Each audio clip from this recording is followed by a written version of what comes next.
বিশ্বনবী ফজরের সালাতের পরে, মাগরিবের সালাতের পরে, ওয়া ইনদামা ইয়াযহাব ইলা ফিরাশি, আর যখন ঘুমোতে বিছানায় যেতেন তিনি তিনটি সূরা পড়ে হাতের মধ্যে হাত দুটোকে এইভাবে করে হাতের মধ্যে তিনি ফু দিতেন। তিনটি সূরার প্রথমটি হচ্ছে সূরাতুল ইখলাস, যেই সূরার তাফসীর করতে আজকে আমরা বসেছি। সুবহানাল্লাহ পড়েন। সূরাতুল ইখলাস, সূরাতুল ফালাক, সূরাতু আন-নাস। এই তিনটা সূরার শুরুতেই যেই শব্দটা আছে, শব্দটা কি? কুল। এজন্য তিনটা সূরাকে একসাথে বলে কুল আস-সালাসা, মানে তিন কুল। কি বলে? তিন কুল। কুল আস-সালাসা, তিন কুল। বিশ্বনবী ফজরের পরে, মাগরিবের পরে বিছানায় ঘুমোতে যাওয়ার সময় এই তিন কুল একসাথে পরে হাতের মধ্যে ফু দিতেন। ফু দিয়ে মাথা থেকে পা পর্যন্ত ওই ফু দেওয়া হাতটা সারা শরীরে মেসেজ করে দিতেন। পড়েন সুবহানাল্লাহ। It's a protection, you take protection from your lord. হিংসুকের হিংসা থেকে, ইবলিসের ওয়াসওয়াসা থেকে, ব্ল্যাক ম্যাজিকের পাওয়ার থেকে, জাদু টোনা বান সব কিছু থেকে আপনাকে সারাটা দিন প্রোটেকশন দিবে কে? এজন্য তিন কুলের আমল করতে রাজি আছেন তো?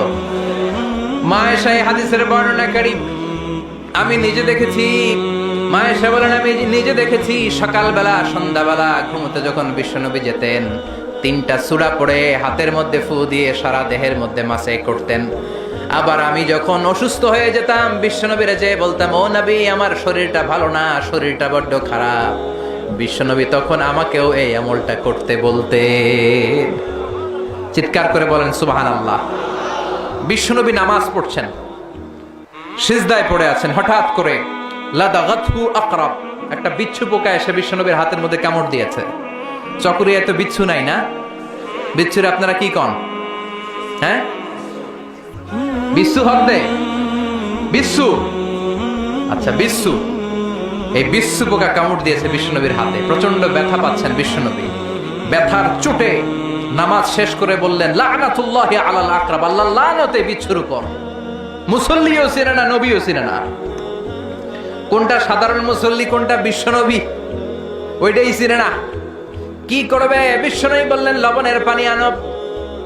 বিশ্বনবীর সামনে লবণ সেদ্ধ পানি আনা হলো। বিশ্বনবী বললেন, আঙ্গুলের মধ্যে ঢালো। বিশ্বনবীর ব্যথা পাওয়া আঙ্গুলের মধ্যে ইনফেক্টেড জায়গায় গরম পানি ঢালতে শুরু করা হলো। বিশ্বনবী পড়তে আরম্ভ করলেন, কুল হুয়াল্লাহু আহাদ আল্লাহুস সামাদ লাম ইয়ালিদ ওয়া লাম ইউলাদ ওয়া লাম ইয়াকুল লাহু কুফুয়ান আহাদ। পড়েন আল্লাহু আকবার। তাহলে প্রোটেকশন নিব এই সূরা দিয়ে। ব্যথা পেলে এই সূরা পড়ে আমরা ঝাড়ফুঁক করব। রাজি আছেন তো? তাবিজ ঝুলানো যাবে না। মানে আল্লাহ কা তামিমাতান ফি জাসাদি ওয়াখিলা ইলাই, যেটা ঝুলাবেন আল্লাহ বলবে আমার কাছে 7 জন আছে, এটা ঝুলাইছো, যা এটারে তো রব বানাই দিলাম, এটা কেমনে ভালো করে আমি দেখে নেব, আমার জিম্মা আমি উঠিয়ে দিলাম। এজন্য তাবিজ ঝুলানো যাবে না। সূরাতুল ফাতিহা পড়ে ঝাড়ফুঁক করতে হবে, সূরাতুল ইখলাস পড়ে ঝাড়ফুঁক করতে হবে। বিশ্বনবী শিখিয়েছেন, আর বিশ্বনবী যেটা শিখিয়েছেন ওইটা বরকত দিয়েছে কে? তাহলে সূরাতুল ইখলাস, সূরাতুল ফালাক, সূরাতুন নাস পড়ে আমরা ঝাড়ফুঁক করব। রাজি আছেন তো? রাজি আছেন সবাই? আচ্ছা।